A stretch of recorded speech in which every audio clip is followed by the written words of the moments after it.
If you are a coach training provider, so you are an organisation that sells coaching qualifications, and that's what you do. Your key performance indicators are going to be linked around the number of people who start your course and the number of people who successfully finish the course and get the qualification. And as a training organisation, what you want is for those two numbers to be as close together as is humanly possible, preferably the same number. 10 people onto your course, 10 people complete it. 100 people onto your course, 100 people complete it. Whichever way, whatever your numbers are. What happens to the coach after they leave the coach training organisation isn't actually the concern of the training organisation. And that's not a criticism. That's, your university doesn't take responsibility for what happens to you once you graduate. High school doesn't take responsibility for you once you finish high school. You're on your own. You've got the qualification, and now it's your job to go and do something with that qualification if that's what you want to do. However, because some coach training schools, the majority of coach training schools, do touch upon business development, coaches have this sort of belief that they finish coach training school and they now have a coaching business.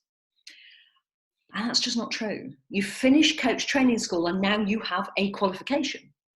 You have 50% of the skills that you need to create a financially viable coaching business. That somehow gets lost in the heads of the coaches. And I've looked at this long and hard, and I've spoken to hundreds and hundreds of coaches about it.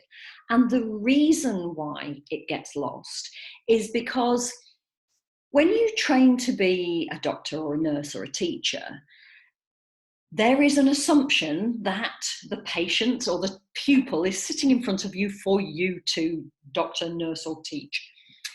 And so it is when you do your training as a coach. The client is sitting in front of you for you to be able to practice coaching. When you are a doctor, a nurse, or a teacher, you then go to work as a doctor, a nurse, or a teacher, and those patients or pupils are presented to you. You don't have to be concerned about where they're coming from because you are employed. Now, as a coach, you're probably not going to be employed. You're going to be self-employed. If you want to coach full-time, you're probably going to be self-employed. And yes, I can hear you jumping up and down and saying, oh, but there are jobs for coaches. Yes, there are. Of course there are. However, there are coaches with thousands of hours of logged and verified coaching who apply for those jobs too. And so those of us that are mere mortals that have got a few hundred hours coaching rarely stand a chance of picking up that kind of work. And yes, there are associate roles, and associate work can be absolutely fantastic, but only as part of a portfolio of coaching work. If you rely on one supplier of associate work and something changes, and believe me, I've spoken to loads of coaches who thought it was safe. I've been doing it for 3-4 years.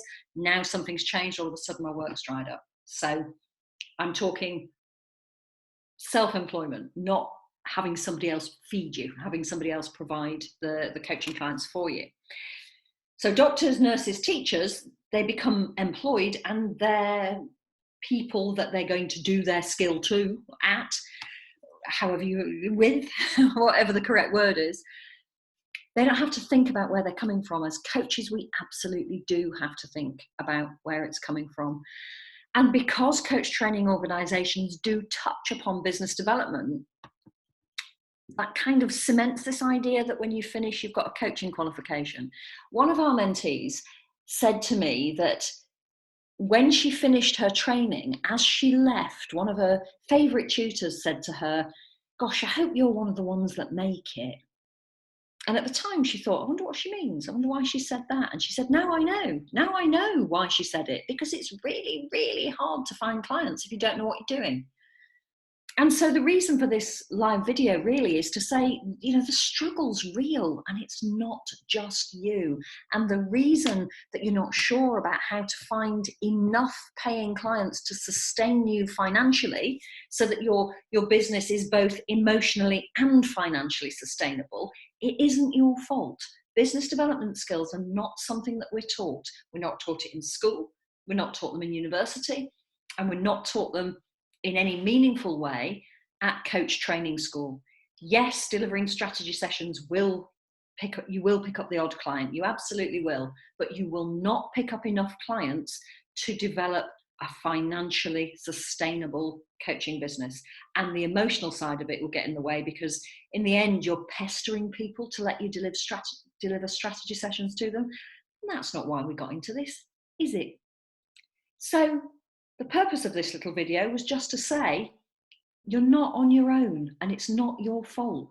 You simply haven't learned the skills you need to be able to build the financially sustainable business that you want.